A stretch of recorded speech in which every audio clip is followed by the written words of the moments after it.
back to the Ben and Russ YouTube channel. Guys, it's S10 time. Some more S10 time, because we want to get this thing done.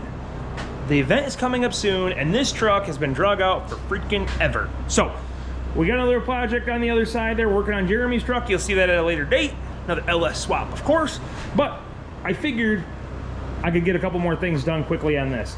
Now, as you left off, we left off with it has power steering, it's got a turbo manifold, all that fun jazz. So, now it's time to start bolting on some of the extra crap. We want to get the core support in, get our radiator fixed in, and maybe even see about getting our intercooler mounted up because we got that 3-inch air-to-air.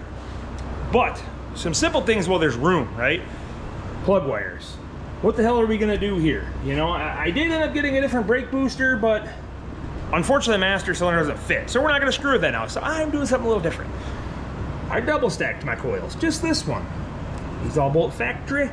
This dude here, I used some old intake bolts and cut the spacers up, and you know what? It's gonna work just fine. And there's plenty of clearance, so no disruption there. So this side, the wires are gonna probably have to go underneath. So our friends at ICT Billet, well, they sell plug wires. Who would have thought? Check this out. And what's cool about their plug wires, check this out, guys.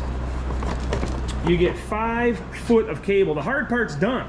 The coil end is on. So look at this shit. Snap her on, and we can run this thing over to the neighbor's house. It don't even matter. So let's make some plug wires, guys, and then we can get to bolting this front end on, because wiring is the last thing you do, but some of these small things like this take up so much freaking time that it's gonna be nice to get it out of the way. So let's get to it. All right, friends, the lesson has been learned. I probably should have just bought 45s, because that's pretty much working across the board, and there's still a finger width all the way around it. So what's nice is I'll just be able to buy those heat sleeves. Now, granted, at this point, that was like $120 for that ICT Billet kit. What are you gonna do? What are you gonna do? So, I'm gonna use them for now, right? But if we do have an issue at this point, what I'm gonna do is probably buy some of the ones with the heat sleeves already on it, maybe the ceramic boots, that kind of stuff, because obviously this is gonna generate a lot of heat when all of the exhaust is coming right here. And that's a whole bunch of exhaust fit through that. So, let's see. But them heat sleeves will slide right over those, and I'm sure we'll be fine. The only thing that's goofy is because I double stacked the coil. Now, if we ever get a smaller brake booster like we have over, I don't know what's that dude, the problem is mass chilling is different. So maybe we'll assess that at a later date. But for now, we got our double stack coil, and it's gonna be just fine. So I gotta make a couple more plug wires. I'm gonna show you guys how to make one real quick, the wrong way, because I don't have the right tool. And you probably don't either, but maybe some of you guys do. So you know how to make plug wires. If you don't, you're gonna learn. Give me just a second, I'll show you. You know, really, with all those straights and 90s, I mean, if any of my V8 buddies needed a set of plug wires, they could probably make a set, because there's a whole bunch of extra left over. So really, you're getting 2 sets for the price of 1. So it may only be costing you like 50 bucks. So maybe someday I'll get sponsored by them, and then it won't cost me nothing, but we'll see. So ICT Billet plug wires, basically start off with your half-ass length, right? We know we've been going like right there. So we're just gonna, let me go kind of size it up real fast here. All right, sizing up leads me to about, we're gonna say there.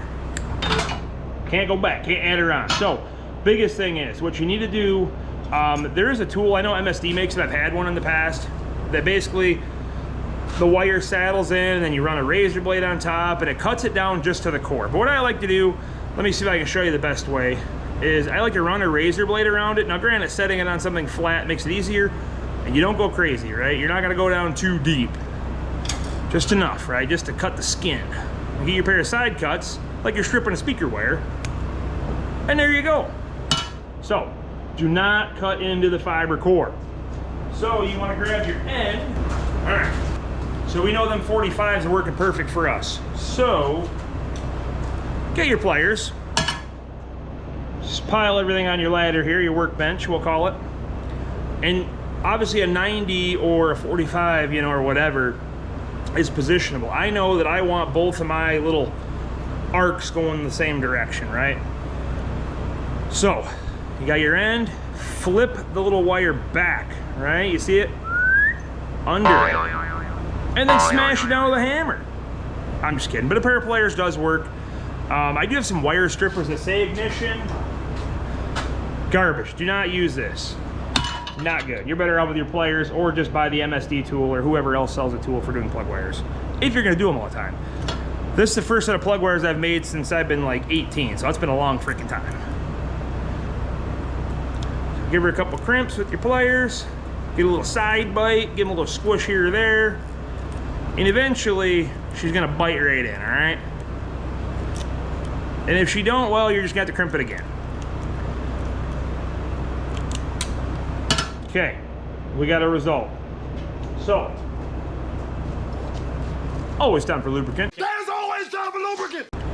Give her a little spritz, your wire. I like WD because, you know, it disperses water. So make sure you put your boot on the right way, and then obviously just insert into the boot. It is kind of a bear, I'm not gonna lie, especially on the 45s. So I like to take my pliers and just give it a push.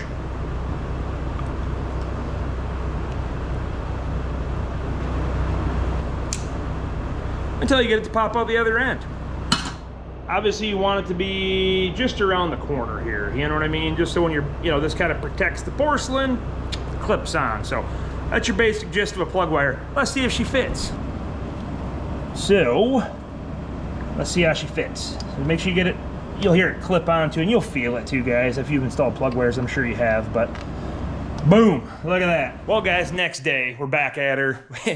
A little power discrepancy. I'll drop a picture in below of what happened, but we lost power all day yesterday, so I apologize. This video is going to be probably late tonight, but we've been staying busy, that's for sure. So I did, off camera, throw the fuel rails on. Pretty straight up stuff. I just got some 220-pound, you know, Holly injectors, so be good for our corn burning fuel in this corn burning monster, okay? So, well, like I said, that was stuff we transferred from the mega truck. The old Huron speed fuel rails. Good stuff by those guys. Did a nice set of rails for us, but let's get to putting this core support on. I want to get this buttoned up here, get the front end up, and then we can try out that minty fresh Superior radiator and see how she fits in that core support, because I'm freaking excited. Between that and the intercooler, we got tons of plumbing to do. So let's get to plumbing now. We're gonna say this is back on for the last time. Well, hopefully anyways.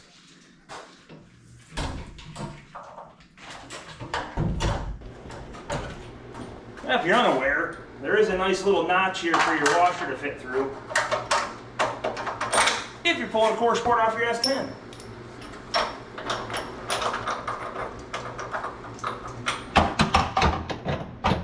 Alright, let's send these home.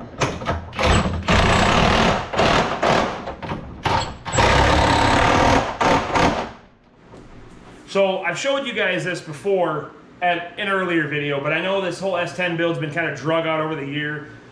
This is one of our more extensive builds, so price goes up on everything, so we're just trying to buy bits and pieces like we've said in the past. But this radiator is a Superior Radiators. They're out of Michigan here. And honestly, guys, this thing is a super, super nice piece, and it's specific to these trucks. And it's a dual pass, so wait till you see this freaking monster. Look at this freaking unit, guys. How nice is that? Dual pass, got the old divider. We gotta plug that because we're not running an LS, so we don't have that air bleed, but look at that piece. I guess we could put maybe a temp sender or something, but see the feller neck sticks out like that? That is gonna be awesome. And then the holes aren't really drilled, so honestly, we can slide it back and forth. Let's see what she looks like in there. All right, moment of truth is gonna fit in here with the pulleys.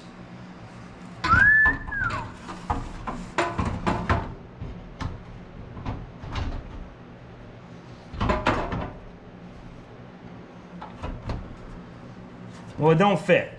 That's all right, so first problem. Let me show you. That sucks, guys. This radiator is like $500. I don't know, something's holding this up. Might be them little tangs right there. Maybe we gotta flatten them. Maybe I should have read the directions. Was there directions? What was stuck to the box? Let's see. Just a Windows test printer page. Not what we needed. So I see there is these little provisions where the AC condenser sat in there. Let me beat those flat real fast. hammer time. We're gonna do this as professional as possible. I grabbed my first hammer. Just gonna flatten that stuff out.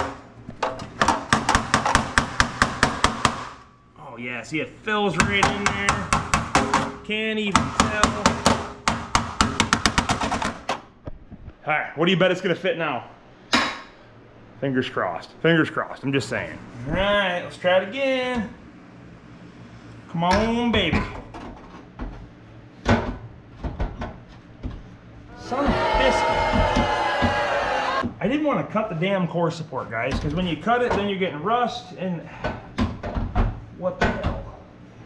Well, you see that didn't last long. So our superior radiator, it is gonna fit, guys, but I have to cut a lip off here, and not a ton. You can see the spot welds. I'm gonna try to keep it below the spot welds. You can kind of see like a dust shadow in the, I don't know if you can see it in the camera, but basically a 1/4 inch off there. I'm hoping that'll be enough to get that in there, because then I'm at this point here, since course work's back off for the 57th time, I know. I'm gonna put some nut certs in, them riv nuts, maybe put 3 across the top, some 610s. Just so it's serviceable. You know, other than that, how the hell are we gonna get to the nuts, right? Self-tappers? I mean, I guess we could. So let's get the cut and see if we can make this thing fit real fast.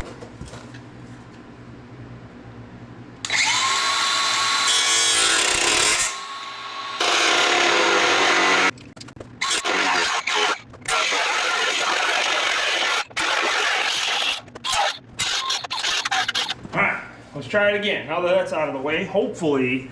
And we're trying to cheat it over. Oh yeah, there we go.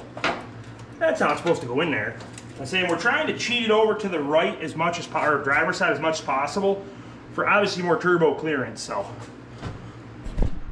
if you look here, I cut out a little further so we can cheat it over. And I'm gonna flap this at, and I guess at this point we're gonna foo-foo bomb it with some black. But down here they don't give you much to bolt to. So I'm hoping there I might be able to put some just a nut and a bolt maybe on the bottom side, and then here you're gonna see 3 holes, and that's where I'm gonna put those nut certs. So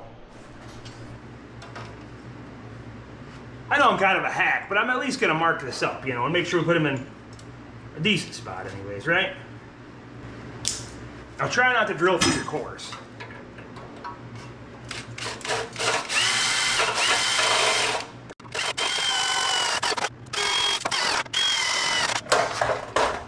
Of course, we're gonna flat disc it up, guys. Come on now.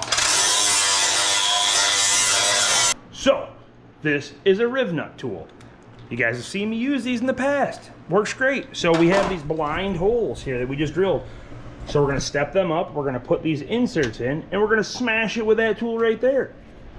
Then we got nuts in our blind holes. These nuts.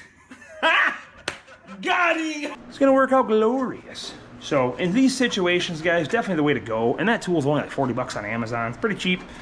It's just having all the little inserts that gets kind of costly. So just buy as you need. Go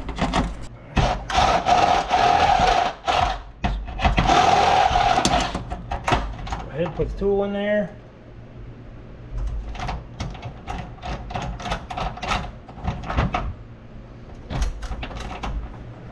Moment of truth. I mean, it fit on the ground, so we should just go right in, but she's definitely snug. Oh yeah, look at that. Look at all the room for activities there. I mean, that's, I mean, there's some big hog ass fans on here. But you can see that lip I was telling you about. I don't know why that is, but hey, there's our riv nuts. I did put some nut certs on the bottom, or not nut certs, just a little J nuts. So I'll be able to fish some bolts down in there, tighten those up, 3 across the top. I guess I gotta figure out how I'm gonna cut this aluminum. That's where a brake could be handy. I can just bend that right over and you never know. I mean, with all the hack and whack, I did get her trimmed up pretty decent. Now I'm almost thinking I might take the factory cover and just kind of, I don't know, cover this up for sakes. Then they might think it's got a 4.3 in it, or a 2.2, right? So I did bolt it down here and it did kind of contort a little bit, but I did use the, like I said, the J nuts on the bottom that worked out nice. So 310s, 2 8s, radiator's out in no time. Here's the fun part. connect the dots. I don't know how I'm gonna do that yet. So I have used these LS2 style water pumps before. If you cut off this one, this portion, you still have the rib to hold the hose on, so you could get back into there. As for the lower, I went with the swivel housing on purpose because I don't know how this is gonna work out. So I almost thought that a direct 90 would be better, and that may still be an option. So I don't know how that's gonna go yet. Now it's time to start sizing up. We're gonna have to go to the local auto parts store and probably take some bent up brake lines and match something up. Part of the game, guys, but once you get the numbers, you're golden, right? So now I can at least measure for a fan assembly that's gonna fit in here good. And again, being a corn burner, you know, running the 85, that stuff is almost like alcohol. So, well, it kind of is, 85% alcohol. So they run cooler as it is. So we tend to not run into as many overheating issues versus guys that are running race gas or higher compression engines that, whatever, you know. But we do also have a monster ass radiator.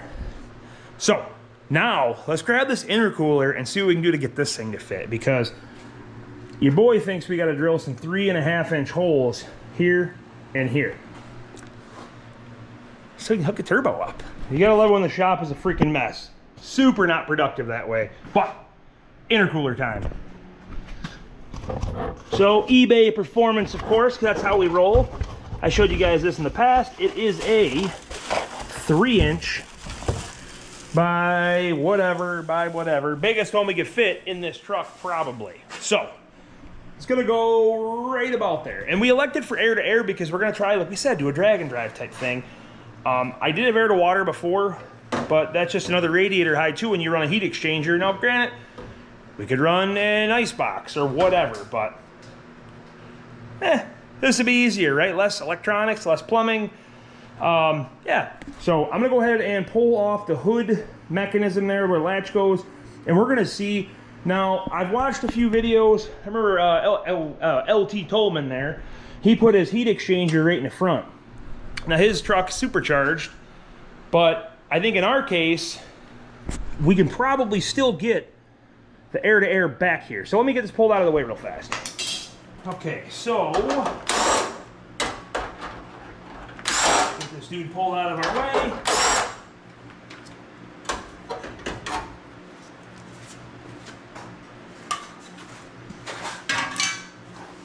All right, what are the odds? What do you think? I'm betting frame trimmage. Now remember, this upper frame is just bumper support, so it's not the end of the world. Kind of what I was thinking. So you can obviously see it's getting right into the tops of the frame rails. And man, I'm just trying to figure out this charge piping is going to be interesting. Obviously on the dry or passenger side, it's going to be easy because that turbo sets right there. You can see I covered it up. See, I was being prepared, all right? And the throttle body's open, but the blades are closed. It'll be fine. But I mean, realistically, just bore a hole there. I did stop at your local Harbor Freight there, and I grabbed some hole saws, some big ones. So you're gonna see us bore some holes in this core support sooner than later. But I think we need to position this thing first, because I also want to keep the factory grill. Now, I had considered putting this upside down. Maybe we put it this way. You know, that's not out of reason either. And then we could just, you know, clock the turbo in the best fashion. Which on the driver's side, I think it would work. But when we get over here, we're dealing with hot side issues. So we probably should just start cutting the frame. That just seems like the most logical thing. Let's just cut that, get this where we want it. We probably shouldn't have bolted in that new radiator, but we're gonna risk it for the biscuit because we like to party. Okay, so let's use our eyeballs. So I'm thinking if we go right about here and run straight down and get to about here, okay? Now again, that's just upper bumper support. Is not really critical for anything other than, you know, hold the bumper. I mean, obviously we still have our lower half, and well, if we bump something in the front, it's gonna hurt anyway. So that way I can get a sawzall in there, notch, do a quick notch job, and get this thing fitted in there. Once that's fixed, I'm thinking a couple, I don't know, L's maybe? And then across this, we could probably weld a flat stock across and utilize these lower mounts. And that would be super nice that way too. We're utilizing the frame. I don't know if we want to bolt to the frame. I don't know. We'll see. You know, it's always a bit nerve-wracking when you're cutting on your only frame, you know.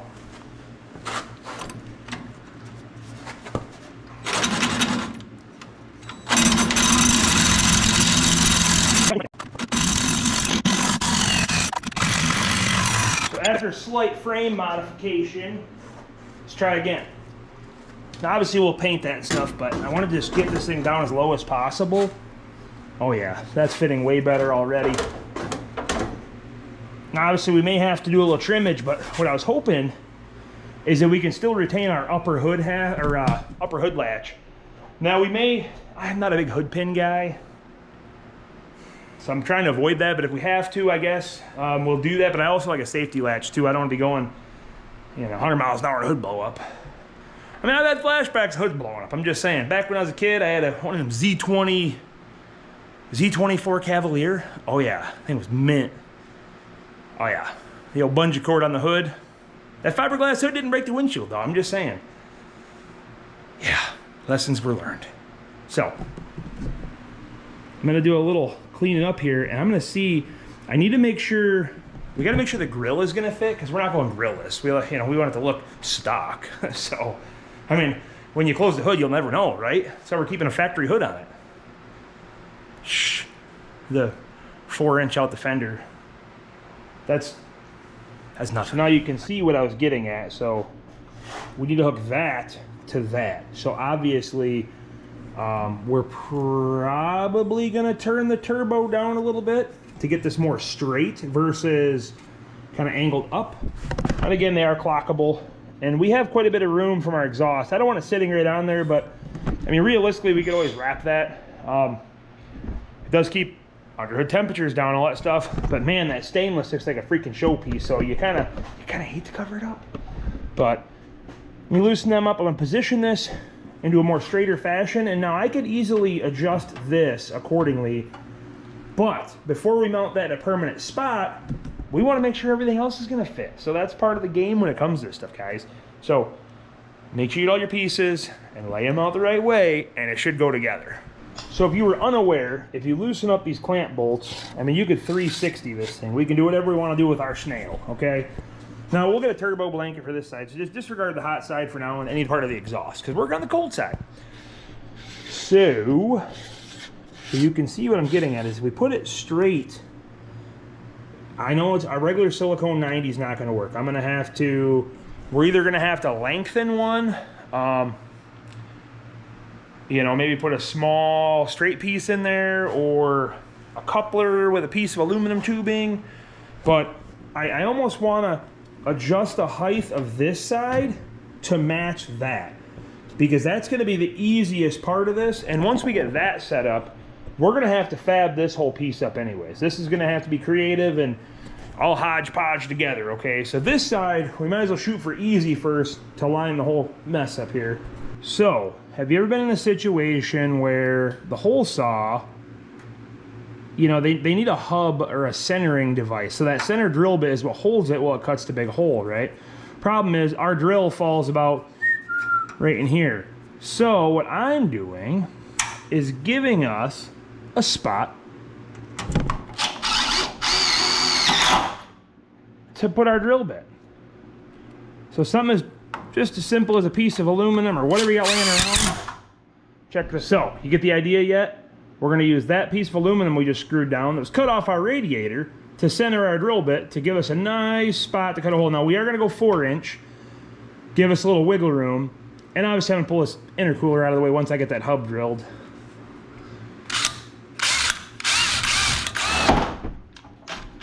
Okay, see what I mean? Now we got something that can center that drill bit for us, and we can bore a big ass hole. All right, obviously intercooler's out of the way. Now we got our centering. Wish me luck.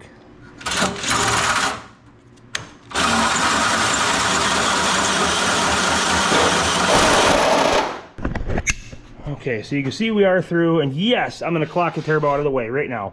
But we do have to drill through multiple layers here, so we may end up getting in here and cutting this out with something else. But at least from the front aspect, it's gonna do us pretty good. I know 4 inches is kind of large, but remember, you know, the inlet is 3 inch on the intercooler, and then, you know, what's the OD on that thing? 3.5. So this way gives a little bit of room for error. But yeah, no, that's a big asshole for sure. So we got to make our little rubber hose a little bit longer. So there's a way we could do it. We could easily have maybe welded onto the turbo, make it a little bit longer, or weld a 90 onto the intercooler. But again, I'm trying to get it going for now. If it ends up being an issue down the road, we can always, you know, fab something up. But I cut a piece of the old new eBay Performance, you know, charge pipe tubing. And I've showed you guys this in the past here, but if you get your wire crimpers and you're trying to make just a little bump on there, I mean, it works out slick as snot, guys. I'm just saying, check that out. Couple little crimps, now you got your own little flare. Didn't cost you nothing. They do make them bead rollers, them are nice, but I don't have one. This works. So we got our bead rolled on there. And it's not as high of a ramp as that, but it's gonna be just fine. We're using good T-bolt clamps. It'll be just freaking good. Just good enough. So basically the biggest reason we did that is we needed to extend our coupler. So now that should go from intercooler to turbo. Let's find out. So now you can see the picture starting to come together. Basically, like we said, we just extended that. Now they may sell a long 90. Maybe we'll look for one of those, but right now that's what we got. So a crimp here or clamp there, clamp there. There is the beginning of our cold side. So yes, I know I haven't made mount yet, but I'm not really ready to finalize that quite yet until we figure out this side. Once we get it through, then we can start making magic happen. Because, let me find my, so here's the old charge pipe off the mega truck. There's my blow off valve. You know, so this is pretty tacky. I'd rather not reuse any of this if I had to, you know, but I mean, if we can, I guess we could always sand it or whatever if we needed to and make it look a little better, but I don't know, because we got a whole kit of natural, but it's just one of those things, if we don't have to weld, like I said, we can get it done faster. But I got a whole kit of this BS that I got from old eBay Performance, so at least we can salvage some of the old stuff from the mud truck and reuse this crap. So we'll see what we got here. Plus it says an intake air temp port, so we might just try saving this straight piece, or, you know, if we put a 90 there, that might work even too. Now, other than having like every tool out all over the freaking floor, which just gives me anxiety, but intercooler is sitting where it needs to be. How freaking sweet is that? Did I make my mounts yet? Absolutely not, because I started screwing around and I realized the latch wasn't gonna fit. Well, crap. So I had to lower it down more, and then I had to hog this hole out a little more, and then I bored this hole. But check this out. So this, I know it's dirty and muddy, and I'll Scotch-Brite it. That's the benefit of this brushed aluminum. It ain't polished, so we can just hit it with a Scotch-Brite. It'll look like new again. So, blow-off valve already on it, and actually not in a bad spot. I think it's gonna be just fine. Intake air temp sensor, it's down there. I know you usually want them pointing down, you know, because it could collect moisture maybe, but it'll be fine. It'll be fine. If it's an issue, we'll just redo all this. But this is what we have. It's gonna work. I ended up ordering, so I can't come up with a 90. Let me see if I can find you something here. So I was trying to jank up something here to make this all one, right? Ain't gonna work. So we're gonna piece it together. I ended up ordering a 4-inch to 3-inch silicone 90, which I'm hoping gets it right here, right? So if that works, I hate to do one little short thing, so I may just see if I can get Rusty or somebody else to weld just a couple inches onto that dude, and I think it's gonna work out fine. And again, we're gonna polish all this stuff up. That'll look like brand new, I promise you that. But from a intercooler standpoint, it's not looking too shabby.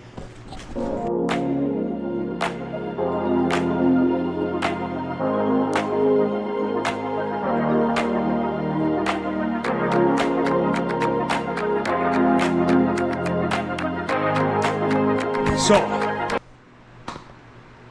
for me to get a video out today for you guys, we're gonna end it off with this. Got the radiator mounted, intercooler is where it needs to be. Got our cold side about done. So hot side will be next once Jeremy's truck's out of here, which that'll probably be Tuesday's video, because that's about done, all right? I'll give you a little glimpse of it anyway. So this is a 93 Indianapolis pace truck. Yes, it's all black. Should it be white on the bottom? Yes. But on that video, I will show you the code in the glove box and pictures from before. We swapped in a fresh iron 6-liter. Oh yeah, she got some 243 heads on it. Oh, I think it was like a trick flow cam, or I don't know what the hell we put in it, something like that anyways. But that unit right there, you'll be seeing screaming to life hopefully by Tuesday. So I'm gonna get to editing. We're gonna get this video dropped out for today for you guys. So on that note, on behalf of me and this lovely Turbo LTX S10, make sure you like, subscribe, share. We'll see you on the next one.